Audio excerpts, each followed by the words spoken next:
बिस्मिल्लाहिर्रहमानिर्रहीम। अस्सलाम वालेकुम डियर स्टूडेंट्स, होपफुली आप सब ठीक होंगे इंशाल्लाह ताला। आज हम अपनी book D3 Oxford updated 7th edition के एक्सरसाइज 5A का इंटरमीडिएट लेवल करने जा रहे हैं, जिसके हमने लास्ट लेक्चर में क्वेश्चन नंबर 5 और 6 सॉल्व किए थे। इस लेक्चर में हम इंशाल्लाह 7 और 8 कंप्लीट करेंगे। पेज नंबर 161 पर है। और स्टूडेंट्स, आपको याद होगा लास्ट लेक्चर में भी हमने यहाँ पे कुछ लॉज गिवन हैं।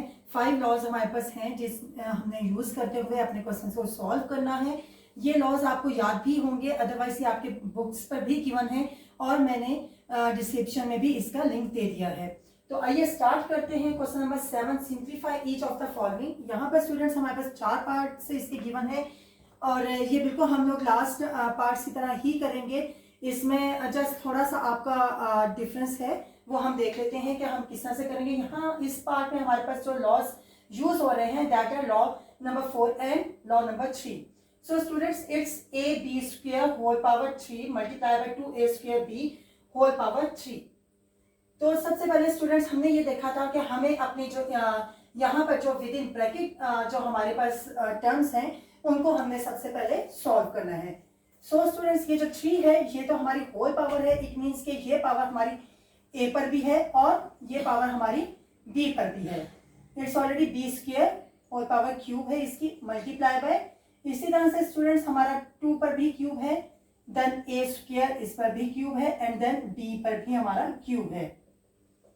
अब हम इन वैल्यू से हमें मालूम है कि अकॉर्डिंग टू द लॉ हमारे पास ये जो पावर्स हैं वो हमने इनकी, अगर ऑलरेडी हमारे पास किसी टर्म पर पावर ऑलरेडी गिवन है तो उसे हमने जस्ट मल्टीप्लाई करनी है अपनी दूसरी पावर्स की। इस पर तो कोई भी पावर नहीं है, so it means it's 1 multiply by 3 is equal to 3। So it's a³ b पर स्क्वायर ऑलरेडी गिवन है, सो हम यहाँ पर इसकी पावर्स को मल्टीप्लाई कर देंगे 2 मल्टीप्लाई बाय 3 और यहाँ पर हम 2 को 3 टाइम्स मल्टीप्लाई करेंगे क्योंकि हमारे पास यहाँ पे जो पावर गिवन है that is cube. So 2 2 4 2 8, it's 8। यहाँ पर भी हमारे पास a² है तो यहाँ पे हम 3 इससे मल्टीप्लाई कर देंगे and then it would be b³। 2 3 6, so the new power of b is 6, b6 multiplied by 8, 2 3 6 and b³। So students, अब हमारे पास ये तमाम जो वैल्यूज है जिनकी पावर्स हमने इन्हें अपने ब्रैकेट से बाहर लाकर सॉल्व करनी है। अब हम इन पावर्स को आपस में सॉल्व करेंगे। According to the law students हमें मालूम है कि जो सेम पावर होती है, सॉरी सेम बेस होती है, जिस तरह से a है तो इसकी पावर्स मल्टीप्लिकेशन में ऐड हो जाती है।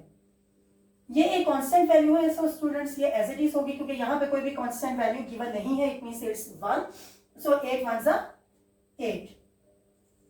a की जो हमारी पावर्स है वो हम ऐड करेंगे क्योंकि हम यहाँ पे वैल्यूज को मल्टीप्लाई कर रहे हैं। 3 + 6 and 6 + 3, so it would be a raised to power 9 b raised to power 9। That is our answer students, ये हमारा आंसर है। होपफुली आपको ये बहुत अच्छे से समझ आ गया होगा क्योंकि हमारी पूरी एक्सरसाइज ऑलमोस्ट इसी तरह से लॉज पर बेस करती है। मैं एक बार आपके लिए इसे समराइज कर देती हूँ स्टूडेंट्स कि यहाँ पर हमारे पास जब इंडिविजुअल पावर्स भी होंगी और हमारे पास होल पावर भी होगी तो हमने उन पावर्स को मल्टीप्लाई करके एक पावर यहाँ पर फाइंड आउट कर लेनी है इस तरह से। और यहाँ पर हमें नेक्स्ट स्टेप में क्या करना है कि जब हमारे पास बेस सेम होती है तो मल्टीप्लिकेशन में हमें मालूम है कि सेम बेस वाली वैल्यूज को ऐड किया जाता है। होपफुली आपको इस पार्ट की समझ आ गई होगी। हम बी पार्ट करते हैं ताकि हमें और अच्छे तरीके से इस क्वेश्चन की समझ आ जाए। जी स्टूडेंट्स, यहाँ पे बी पार्ट है c² d² multiply bye, with in bracket हमारे पास है। विद इन ब्रैकेट इसलिए है क्योंकि यहाँ पे होल पावर भी गिवन है इसकी इंडिविजुअल पावर्स के अलावा, -5c³ d³ और इसी होल पावर जो है that is square.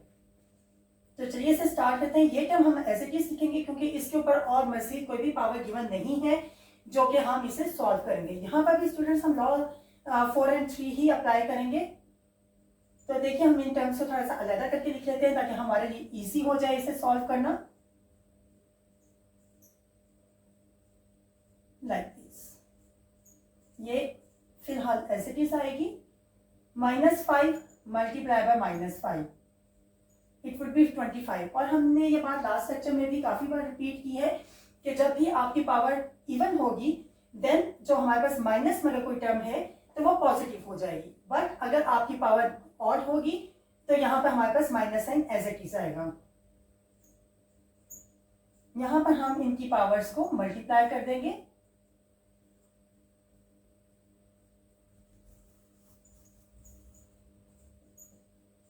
Three to ज़ा 6 एंड 3 2 ज़ा 6। सो स्टूडेंट्स, ये जो हमारी कांस्टेंट वैल्यू है ये तो हमारी एज इट इज आएगी, क्योंकि यहाँ पे कोई और कांस्टेंट वैल्यू हमारे पास गिवन नहीं है, तो हम यहाँ पर एज्यूम करेंगे 1। सो 25 1 ज़ा 25, और क्योंकि ये मल्टीप्लाई हो रही है टर्म्स तो हमें मालूम है कि सेम बेस में वैल्यूज आपकी पावर्स जो है वो ऐड हो जाती हैं। 6 + 2, 2 + 6,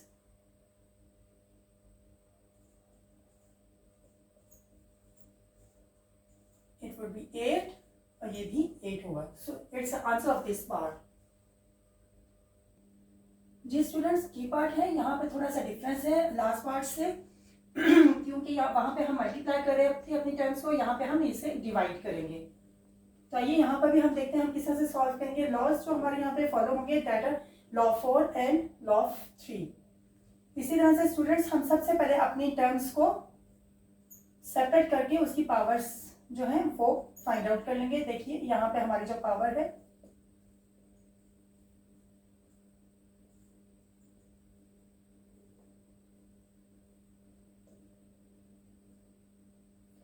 तो 8 का स्क्वायर लिया गया है, तो students 8 it means 2 times we have to multiply this number with itself.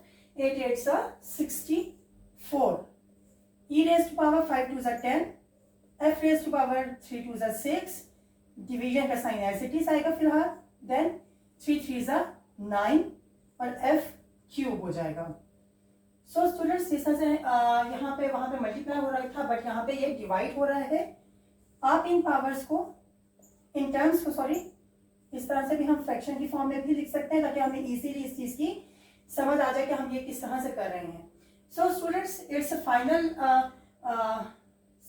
Picture of this equation.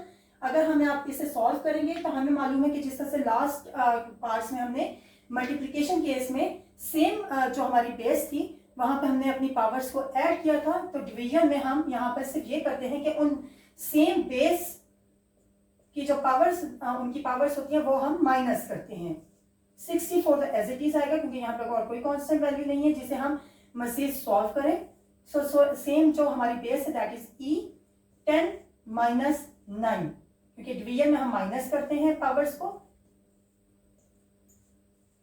10 - 9 means it's 1 and f raised to power 3. 6 - 3 is 3. So students, it's our final answer. हम अगर 1 आ गया है तो हम अगर इसे नहीं भी लिखेंगे तो इट्स ओके, क्योंकि जिसके पास कोई भी पावर नहीं होता वो हमें मालूम है कि इट्स पावर इज 1। आप इस तरह से भी लिख सकते हैं। नेक्स्ट पार्ट करते हैं। जी students, it's D part, last part है इस क्वेश्चन का। ये भी हम अपने प्रीवियस पार्ट की तरह ही इंशाल्लाह करेंगे। हम सबसे पहले अपनी ये वाली टर्म एज इट इज लिखेंगे, ये वाली, क्योंकि इस पर आपकी कोई भी होल पावर नहीं है। डिवीजन साइन, यहाँ पे हमारे पास होल पावर है दैट इज 3। सो ये जो 3 है ये तमाम जो इसके अंदर टर्म्स हैं इन सब पर अप्लाई हो रही है।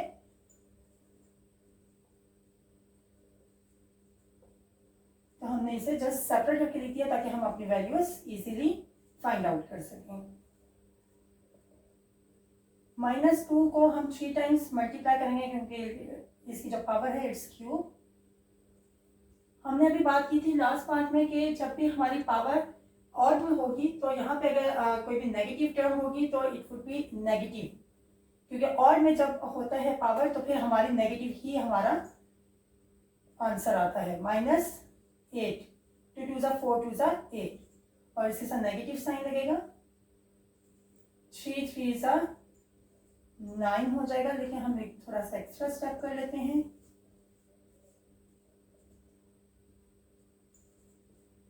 ये डिवीजन साइन भी है और नेगेटिव भी है, दैट्स व्हाई मैंने इसे ब्रैकेट विद इन ब्रैकेट लिखा है ताकि कोई कंफ्यूजन ना हो कि यहाँ पे डिवाइड हो रही है टर्म्स या माइनस हो रही हैं। 3 3 ज़ा 9 एंड 2 3 ज़ा 6। इसको भी हम अपने ये माइनस साइन स्टूडेंट्स जब आएगा तो ये हम अपनी जो फाइनल टर्म होगी उसमें हम negative sign as it is लिखेंगे, क्योंकि जो वैल्यू आएगी हमारी वो it would be negative. So students यहाँ पे अगर हम सॉल्व करें तो हमें नजर आ रहा है कि 8 1 8 एंड 8 2 16। यहाँ पे कौन से वैल्यूज हमारी हो गई हैं, आंसर आ गया है। यहाँ पे बाकी डिवीजन में हमें मालूम है कि जिस तरह से मल्टीप्लिकेशन में हम अपनी सेम बेस में पावर्स को ऐड करते हैं, इसी तरह डिवीजन में हम इन्हें माइनस करते हैं।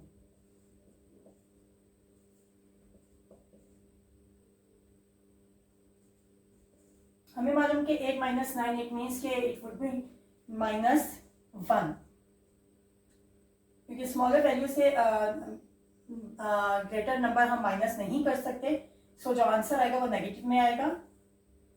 7 - 6 मीन्स 1। तो स्टूडेंट्स हम क्या ये इस तरह से लिख सकते हैं? बिल्कुल लिख सकते हैं, क्योंकि जो -1 मीन्स कि अगर हम ये आपकी फ्रैक्शन में चली जाएगी वैल्यू। और 1 में इसलिए नहीं लिख रही कि मैंने आपको लास्ट पार्ट में भी ये बात बताई है कि जब हमारे किसी भी टर्म के साथ कोई वैल्यू नहीं होगी, किसी भी वेरिएबल के साथ, इट मीन्स कि इट्स पावर इज 1। तो that is our final answer. Hopefully आपको इस क्वेश्चन की बहुत अच्छे से समझ आ गई होगी इंशाल्लाह ताला। क्वेश्चन नंबर 8 करते हैं। जी स्टूडेंट्स, हमारा क्वेश्चन नंबर 8 है, that is also simplify each of the following. यहाँ पर भी हमें 4 पार्ट्स गिवन है, जिसमें फर्स्ट पार्ट है 2a² divided by b multiply by a divided by b² raised to power 2। ये इसकी होल पावर भी गिवन है। यहाँ पे होल पावर गिवन नहीं है। यहाँ पे जो लॉस हमारे यूज होंगे दैट आर लॉ 4 एंड 5। तो चलिए स्टार्ट करते हैं इससे, ताकि हमें ज्यादा अच्छे तरीके से समझ आ जाए। तो स्टूडेंट्स यहाँ पर क्योंकि हमारे पास कोई भी होल पावर नहीं है, सो हम इस टर्म को एज इट इज लिखेंगे। बट यहाँ पर है तो हमें मालूम है कि सबसे पहले हमने अपनी टर्म्स के ऊपर होल पावर को अप्लाई करना है। यहाँ पर a² एंड देन b²। इसके ऊपर भी ऑब्वियसली कि यहाँ पर स्क्वायर होगा, क्योंकि हर टर्म पर होल पावर जो है वो अप्लाई होती है। ये भी बहुत सिंपल है स्टूडेंट्स, बिल्कुल उसी तरह से है। जस्ट यहाँ पे ये है कि ये फ्रैक्शन में वैल्यूज हमें गिवन है। सो 2 2 4 a² divided by b4। Students यहाँ पे हमें मालूम है कि जब हमारे पास इस तरह से टर्म्स होती है न्यूमरेटर डिनोमिनेटर की फॉर्म में, फ्रैक्शन की फॉर्म में, तो न्यूमरेटर जो है वो हमेशा न्यूमरेटर के साथ मल्टीप्लाई होता है और डिनोमिनेटर के साथ डिवाइड होता है। तो यहाँ पे हम अपनी पावर्स को जब मल्टीप्लाई के 2a², हमें मालूम है स्टूडेंट्स की एक और बात है, अकॉर्डिंग टू द लॉ जब हमारे पास सेम पावर बेस होगी तो हमारी पावर्स जो है मल्टीप्लिकेशन में ऐड हो जाती हैं। यहाँ पे हम कोई चीज कट तो नहीं कर सकते, क्योंकि यहाँ पे a है, यहाँ पे b है। सो हम यहाँ पे सिंपल मल्टीप्लाई करेंगे न्यूमरेटर को न्यूमरेटर के साथ और डिनोमिनेटर को डिनोमिनेटर के साथ। और according to the law base same होने की सूरत में हमें यहाँ पे वैल्यूज को ऐड कर देना है। सिंपली स्टूडेंट्स यहाँ पे जो हमारा आंसर है इस पार्ट का that is 2a4 divided by b raised to power 5। It's very simple students. ये हमने बिल्कुल उसी तरह से किया जैसे हम अपने लास्ट पार्ट करते आए हैं या हम अपनी जनरल वैल्यूज को करते हैं, ये बिल्कुल उसी तरह से है। इसका बी पार्ट देखते हैं। जी स्टूडेंट्स, ये हमारा बी पार्ट है, that is c divided by d² and whole power जो है that is cube multiply c³ divide by 2d और यहाँ पे जो होल पावर है दैट इज 2। तो सबसे पहले स्टूडेंट्स हमें मालूम है कि हमने यहाँ पे जो हमारी होल पावर है उसे सॉल्व करना है। c के ऊपर भी हमारे क्यूब होगा, then d² multiply by 3, c³ multiply by 2, ये 2 हमारा यहाँ पे भी अप्लाई हो रहा है एंड 2d के पर भी हमारा स्क्वायर होगा। 2 3 6, यहाँ पे भी 3 2 6।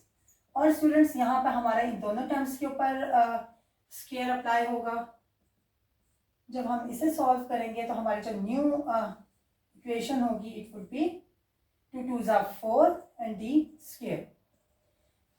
सो स्टूडेंट्स यहाँ पे भी अगर हम देखें तो हमारी यहाँ पे कोई भी वैल्यूज डिवाइड नहीं हो सकती, क्योंकि आपकी जो सेम वैल्यूज जो डिवाइड हो सकती थी वो आपकी ऑलरेडी न्यूमरेटर और डिनोमिनेटर पे सेम वैल्यूज गिवन है। सो इस सिचुएशन में हम अपने सेम बेस में जो हमारे पास वैल्यूज है, मल्टीप्लिकेशन में हम उन्हें ऐड कर देते हैं। 3 + 6 4 हमारा एज इट इज आएगा, डी 6 + 2, तो जो यहाँ पर 3 + 6 it means it's 9, 4 6 + 2 it's 8. That is our answer of this part, students. C raised to power 9 divided by 4, D raised to power 8.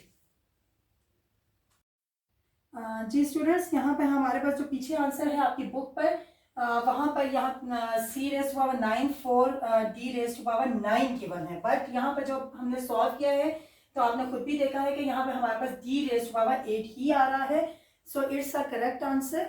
वहाँ पे थोड़ा सा मैंने लास्ट टाइम भी आपको ये बात बताई है कि समटाइम्स ये होता है कि प्रिंटिंग में कोई मिस्टेक हो जाती है, एरर आ जाता है, तो इट्स ओके, ऐसा हो जाता है, but our answer is correct, क्योंकि अभी हमने सॉल्व किया है। और जब हम सॉल्व करते हैं स्टेप बाय स्टेप, अगर हमारे पास स्टेप और हमारी कैलकुलेशन ठीक है तो हमारे आंसर भी यहाँ पर ठीक है। हम नेक्स्ट पार्ट कर जी स्टूडेंट्स, क्वेश्चन नंबर 8 का सी पार्ट है। 3e³ डिवाइड बाय f² और whole power that is 4 divided by 27e raised to power 9 divided by f raised to power 11। So यहाँ पर पहले 2 पार्ट्स में हमारे पास मल्टीप्लाई हो रही थी हमारी वैल्यूज, और यहाँ पर हमारे पास डिवाइड हो रही है। जो लॉस हमारे यहाँ पे C और D दोनों पार्ट्स में अप्लाई होंगे, that are law 5 and law 3, क्योंकि यहाँ पे हमारे पास डिवीजन में है, सो दैट्स वाई। तो स्टूडेंट सॉल्व करते हैं, ये भी बिल्कुल सिंपल है, उसी तरीके से होगा आपका कि सबसे पहले हम अपनी जो वैल्यूज हैं उनके ऊपर हम अपनी पावर कैलकुलेट करेंगे। तो ये जो 4 पावर है ये हमारी हर टर्म के ऊपर अप्लाई हो रही है। 3 raised to power 4 e raised to power 3 multiply bye 4, क्योंकि e की जो पावर वो इंडिविजुअल क्यूब भी है, f² multiply by 4 divided by 27 e9 divided by f raised to power 11। ये हम अभी एज इट इज लिखेंगे ताकि हम अपनी इस टर्म को थोड़ा सा कैलकुलेट करें। So students, 3 raised to power 4 means we have to multiply 3 4 times with itself, 3 3s are 9, 9 3s are 27, and 27 3s are 81। हम यहाँ पे मैं आपकी थोड़ी सी जी students, 3 3s are 9 and 3 3s are 9, जब आप 9 और 9 को मल्टीप्लाई करते हैं तो you will get 81। So it means here our answer is 81। e raised to power 3 4s are 12 divided by 4 2 4s are 8, f raised to power 8 divided bye, अब हम in terms को हम अपने सॉल्व करेंगे। और स्टूडेंट्स यहाँ पे एक जो थोड़ी सी एडिशनल बात है वो ये है कि डिवीजन में ऑब्वियसली के पावर इन वैल्यूज को कैलकुलेट करना थोड़ा सा डिफिकल्ट होता है, तो यहाँ पे हम डिवीजन को अपने मल्टीप्लिकेशन में कन्वर्ट करेंगे। और मल्टीप्लिकेशन में हम जब कन्वर्ट करते हैं तो हमें मालूम है कि हमारी वैल्यू जो है उससे रेसिप्रोकल भी होगा। नेक्स्ट जो टर्म है हमारा, ये हम अपने टर्म्स एज इट इज लिखेंगे students.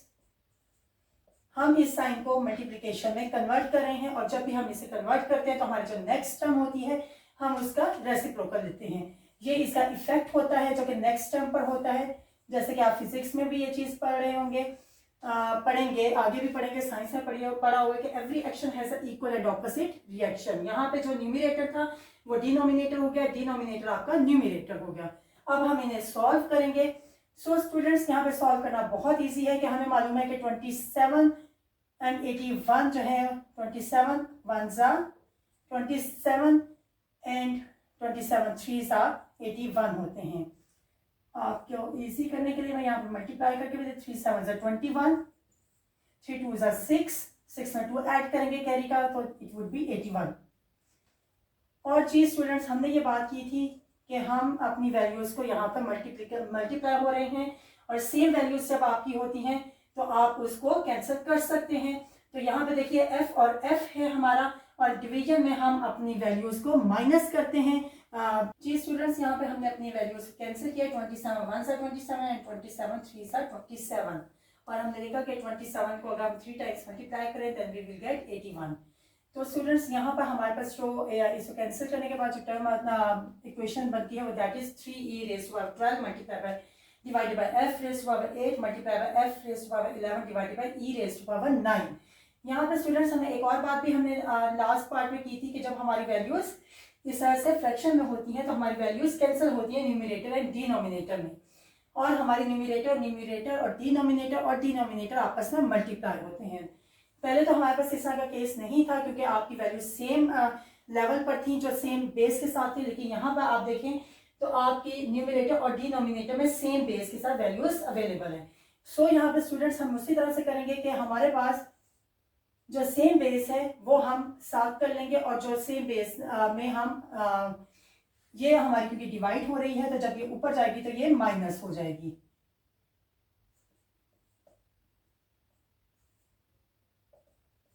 Twelve minus 9 and 11 minus 8।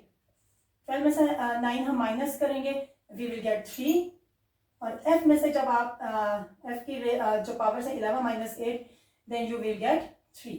So that is our final answer students, 3e cube f cube, ये हमारा फाइनल आंसर है। लास्ट पार्ट करते हैं इस क्वेश्चन का। जी स्टूडेंट्स, लास्ट पार्ट है क्वेश्चन नंबर 8 का। हमारे पास यहाँ पे भी वैल्यूज जो गिवन है that is g square divide by h cube whole power that is 6 divided by minus 3g5 divide by 2h raise power 2 square h square, और इसकी होल पावर जो है हमारे पास गिवन है that is cube. So students, यहाँ पर भी हम जो लॉज अप्लाई करें दैट आर लॉ 5 एंड 3। यहाँ पर हम सबसे पहले अपनी जो पावर्स हैं उनको सॉल्व करेंगे। ये क्योंकि माइनस में टर्म है सो हम इसे भी विद इन ब्रैकेट ही लिखेंगे स्टूडेंट्स।